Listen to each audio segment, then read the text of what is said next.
This is Aldous Huxley, a man haunted by a vision of hell on earth.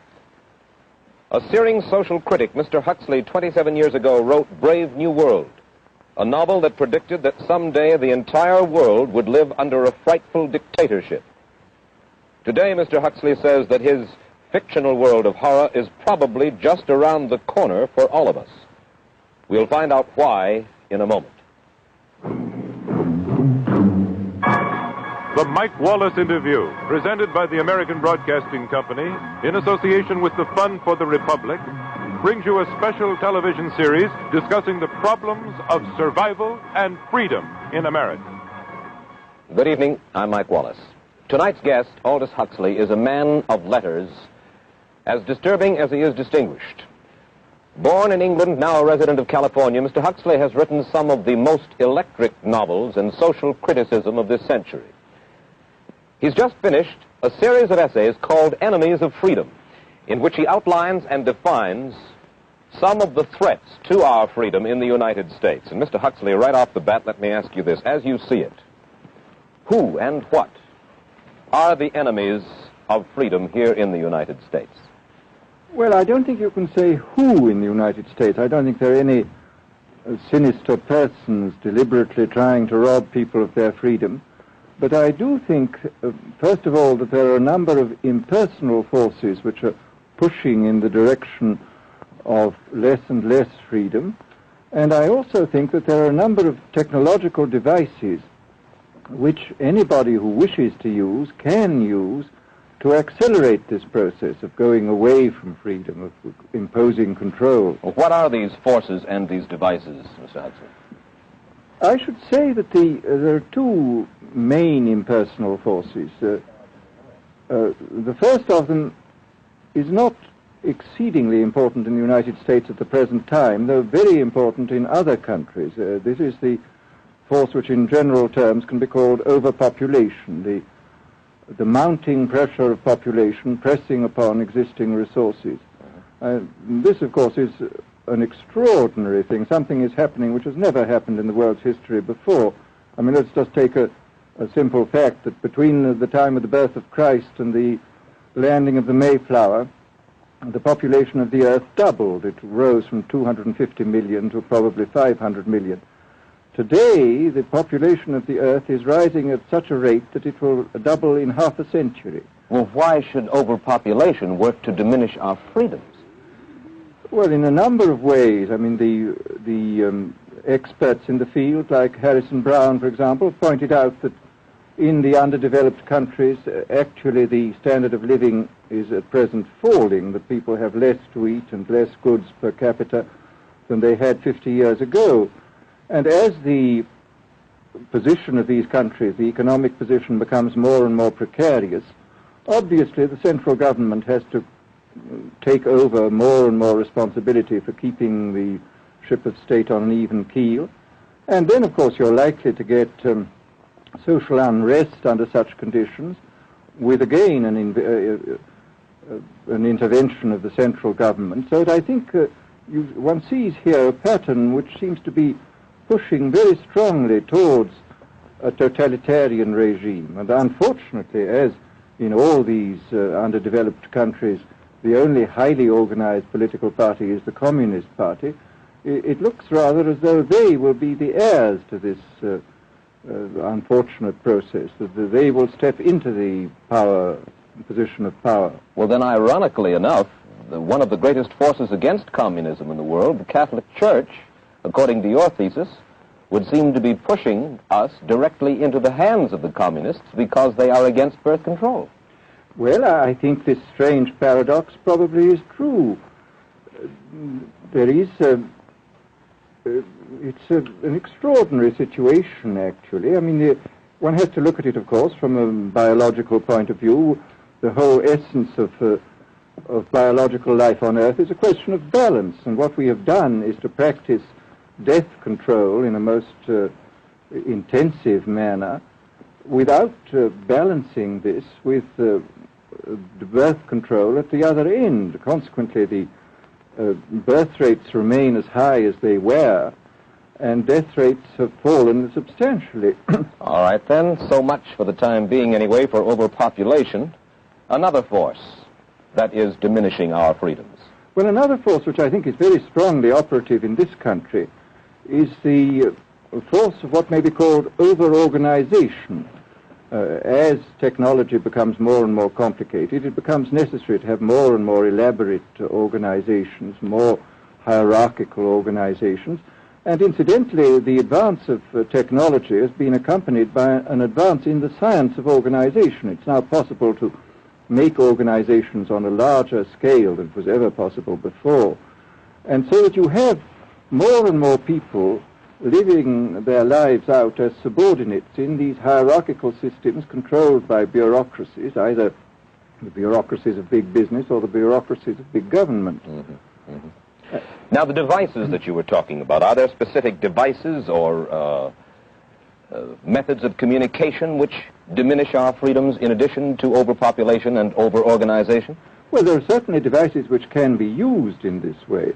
I mean, let us take, after all, a piece of very recent and very painful history is the propaganda used by Hitler, which was incredibly effective. I mean, what were Hitler's methods? Hitler used terror on the one kind, brute force on the one hand, but he also used a very efficient form of propaganda, which he was using every modern device at that time. He didn't have TV, but he had the radio, which he used to the fullest extent, and was able to impose his will on an immense mass of people. I mean, the Germans were a highly educated people. Well, we're aware of all this, but how do you equate Hitler's use of propaganda with the way that propaganda, if you will, is used, let us say, here in the United States? Are you suggesting that there is a parallel? Needless to say, it's not being used in this way now, but the point is, it seems to me, that there are methods at present available, methods superior in some respects to Hitler's method, which could be used in a bad situation. I mean, what I feel very strongly is that we mustn't be caught by surprise by our own advancing technology. This has happened again and again in history. Technology has advanced, and this changes social conditions, and suddenly people have found themselves in a situation which they didn't foresee and doing all sorts of things they didn't really want to do. Well, now, what do you mean? Do you mean that we develop our television, but we don't know how to use it correctly? Is that the point that you're making? Well, at present, the television, I think, is being used quite harmlessly. It's being used, I think, I would feel it's being used too much to distract everybody all the time. But, I mean, imagine, which must be the situation in all communist countries, where the television, where it exists, is always saying the same thing the whole time. It's always driving along. It's not creating a wide front of distraction. It's creating a one-pointed drumming in of a single idea all the time. It's obviously an immensely powerful instrument. So you're talking about the potential misuse of the instrument. Exactly. We have, after all technology is in itself morally neutral. These are just powers which can either be used well or ill. It's the same thing with atomic energy. We can either use it to blow ourselves up, or we can use it as a substitute for the coal and the oil which are running out. You've even written about the use of drugs in this light.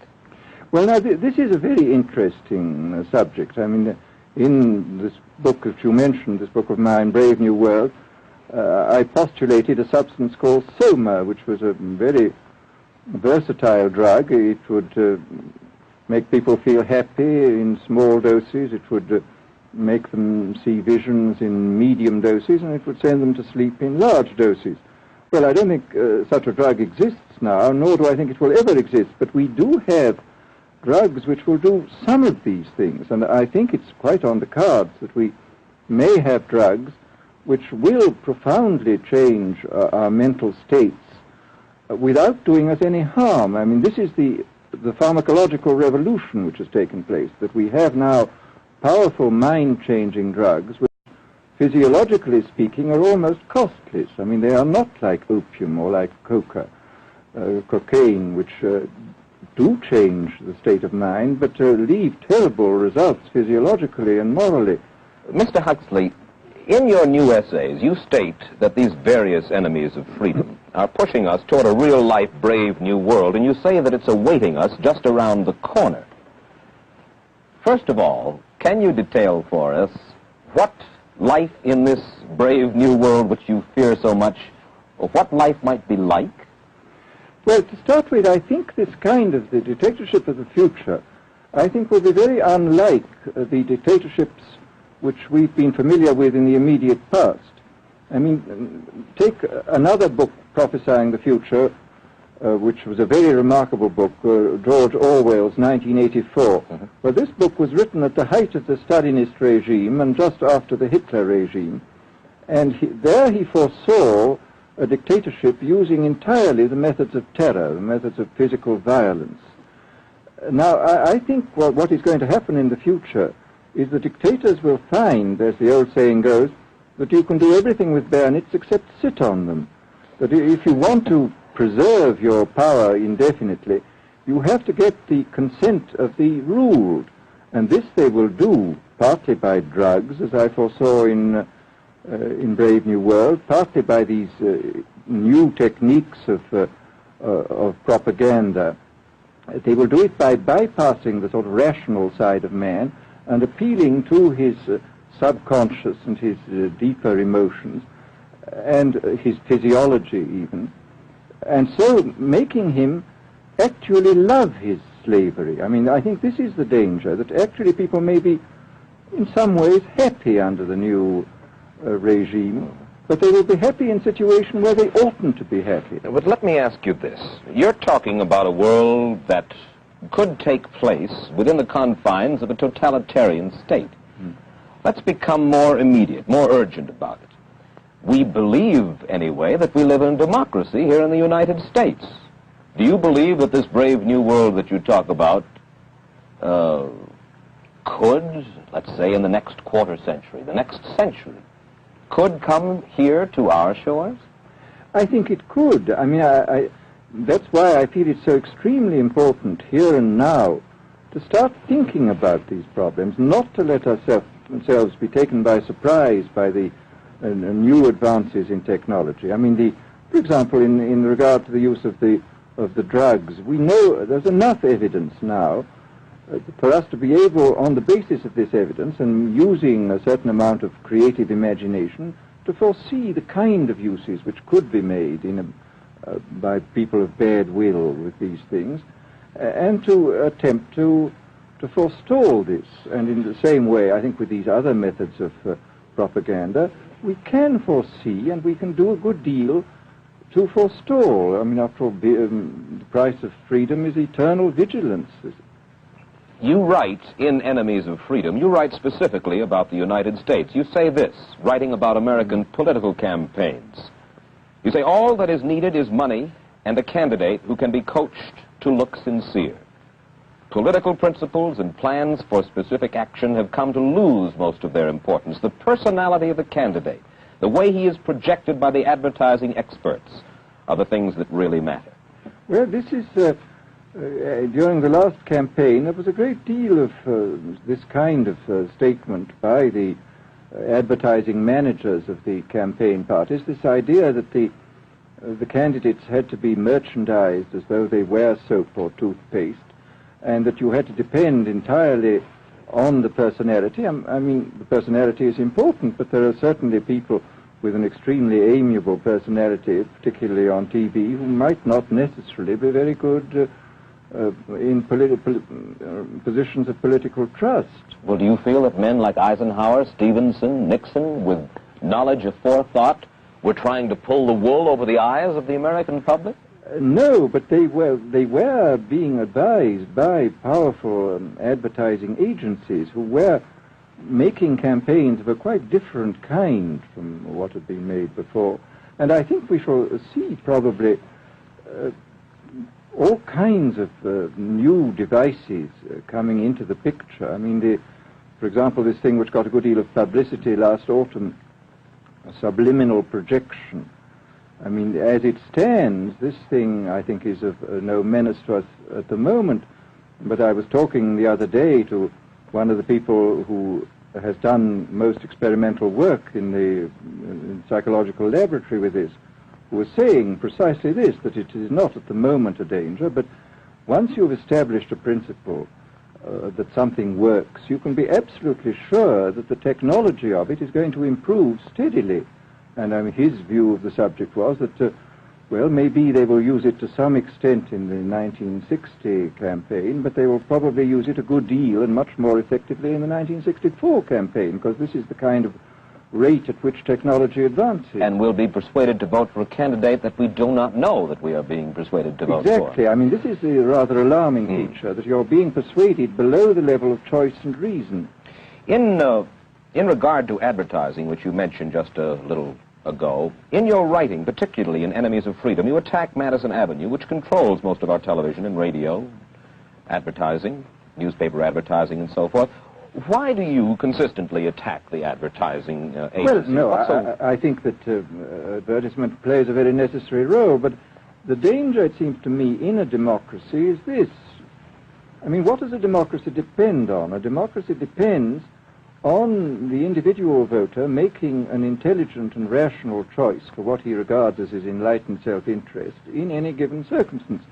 But what these people are doing, I mean, what both for their particular purposes, for selling goods, and the dictatorial propagandists are doing, is to try to bypass the rational side of man and to appeal directly to these unconscious forces below the surface, so that you are, in a way, making nonsense of the whole democratic procedure, which is based on conscious choice, on rational grounds. Of course, well, maybe you have just answered this next question, because in your essay you write about television commercials, not just political commercials, but television commercials as such, and how, as you put it, today's children walk around singing beer commercials and toothpaste commercials, and then you link this phenomenon in some way with the dangers of a dictatorship. Now, could you spell out the connection, or how do you feel that you have done so sufficiently? Well, I mean, here, this whole question of children, I think, is a terribly important one, because children are quite clearly much more suggestible than the average grown-up. And again, suppose that for one reason or another all the propaganda was in the hands of one or very few agencies, you would have an extraordinarily powerful force playing on these children, who after all are going to grow up and be adults quite soon. I do think that this is not an immediate threat, but it remains a possible threat. And you said something to the effect in your essay that the children of Europe used to be called cannon fodder, and here in the United States they are television and radio fodder. Well, after all, you can read in the trade journals the most lyrical accounts of how necessary it is to get hold of the children, because then they will be loyal brand buyers later on. Mm-hmm. But, I mean, again, you just translate this into political terms. The dictator says they will be loyal ideology buyers when they're grown up. We hear so much about brainwashing as used by the communists. Do you see any brainwashing other than that which we've just been talking about that is used here in the United States? Other forms of brainwashing? Not in the form that has been used in China and in Russia, because this is essentially the application of propaganda methods, the most violent kind, to individuals. It's not a shotgun method like the advertising method. It's a way of getting hold of the person and playing both on his physiology and his psychology till he really breaks down, and then you can implant a new idea in his head. I mean, the descriptions of the methods are really blood-curdling when you read them, and not only the methods applied to political prisoners, but the methods applied, for example, to the training of the young communist administrators and missionaries. They receive an incredibly tough kind of training, which causes about 25% of them to break down or commit suicide, but produces 75% of completely one-pointed fanatics. The question, of course, that keeps coming back to my mind is this. Obviously, politics in themselves are not evil. Television is not in itself evil. Atomic energy is not evil. And yet you seem to fear that it will be used in an evil way.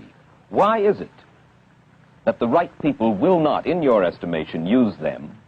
Why is it that the wrong people will use these various devices and for the wrong motives? Well, I think one of the reasons is that these are all instruments for obtaining power, and obviously the passion for power is one of the most moving passions that exist in man, and after all, all democracies are based on the proposition that power is very dangerous and that it's extremely important not to let any one man or any one small group have too much power for too long a time. After all, what are the British and American constitutions except devices for limiting power? And all these new devices are extremely efficient instruments for the imposition of power by small groups over larger masses. Well, you ask this question yourself in Enemies of Freedom. I'll put your own question back to you. You ask this: in an age of accelerating overpopulation, of accelerating overorganization, and ever more efficient means of mass communication, how can we preserve the integrity and reassert the value of the human individual? You put the question. Now here's your chance to answer it, Mr. Huxley. Well, this is obviously, first of all, it's a question of education. I think it's terribly important to insist on individual values. I mean, there is a tendency, as you probably read a book by White, The Organization Man, a very interesting, valuable book, I think, where he speaks about the new type of group morality, group ethic, which speaks about the group as though the group was somehow more important than the individual. But this seems, as far as I'm concerned, to be in contradiction with what we know about the genetical makeup of human beings, that every human being is unique. And it is, of course, on this genetical basis that the whole idea of the value of freedom is based. And I think it's extremely important for us to stress this in all our educational life. And I would say it's also very important to teach people to be on their guard against the sort of verbal booby traps into which they're always being led, to analyze the kind of things that are said to them. Well, I think there is this whole educational side, and I think there are many more things that one could do to strengthen people and to make them more aware of what was being done. You're a prophet of decentralization. Well, yes, if this is feasible. It's one of the tragedies, it seems to me. I mean, many people have been talking about the importance of decentralization in order to give back to the voter a sense of direct power. I mean, the voter in an enormous electorate feels quite impotent, and his vote seems to count for nothing. This is not true where the electorate is small and where he is dealing with a group which he can manage and understand. And if one can, as Jefferson, after all, suggested, break up the units into smaller and smaller units, and so get a real self-governing democracy. Well, that was all very well in Jefferson's day, but how can we revamp our economic system and decentralize and at the same time meet militarily and economically the tough challenge of a country like Soviet Russia? Well, I think the answer to that is that there are, it seems to me that the production, industrial production, is of two kinds. I mean, there are some kinds of industrial production which obviously need the most tremendously high centralization, like the making of automobiles, for example. But there are many other kinds where you could decentralize quite easily and probably quite economically, and that you would then have this kind of decentralized life. After all, you begin to see it now if you travel through the South, this decentralized textile industry which is springing up there. Mr. Huxley, let me ask you this, quite seriously. Is freedom necessary? As far as I'm concerned, it is, yes. Why? Is it necessary for a productive society? Yes, I should say it is. I mean, a genuinely productive society. I mean, I think you could produce plenty of goods without much freedom, but I think the whole sort of creative life of man is ultimately impossible without a considerable measure of individual freedom, that initiative, creation, all these things which we value, and I think value properly, are impossible without a large measure of freedom. Well, Mr. Huxley, take a look again at the country which is in the stance of our opponent anyway it would seem to be there, Soviet Russia. It is strong and getting stronger economically, militarily. At the same time, it's developing its art forms pretty well. It seems not unnecessarily to squelch the creative urge among its people, and yet it is not a free society. It's not a free society, but here is something very interesting, that those members of the society, like the scientists who are doing the creative work, are given far more freedom than anybody else. I mean, it's a privileged aristocratic society in which, provided that they don't poke their noses into political affairs, these people are given a great deal of prestige, a considerable amount of freedom, and a lot of money. I mean, this is a very interesting fact about the new Soviet regime, and I think what we're going to see is a people on the whole with very little freedom, but with an oligarchy on top enjoying a considerable measure of freedom and a very high standard of living. And the people down below, the epsilons down below, enjoying very little. And you think that that kind of situation can long endure? I think it can certainly endure much longer than a situation in which everybody is kept down. Because, I mean, they can certainly get their technological and scientific results on such a basis. Well, the next time that I talk to you then, perhaps we should investigate further the possibility of the establishment of that kind of a society, where the drones work for the queen bees up above. Well, but yes, but I must say I still believe in democracy. If we can make the best of the creative activities of the people on top, plus those of the people on the bottom, so much the better. Mr. Huxley, I surely thank you for spending this half hour with us, and I wish you Godspeed, sir. Thank you. Aldous Huxley finds himself these days in a peculiar and disturbing position. A quarter of a century after prophesying an authoritarian state in which people were reduced to ciphers, he can point at Soviet Russia and say, "I told you so." The crucial question, as he sees it now, is whether the so-called free world is shortly going to give Mr. Huxley the further dubious satisfaction of saying the same thing about us. Stay tuned for a preview of next week's interview. Till then, Mike Wallace, good night.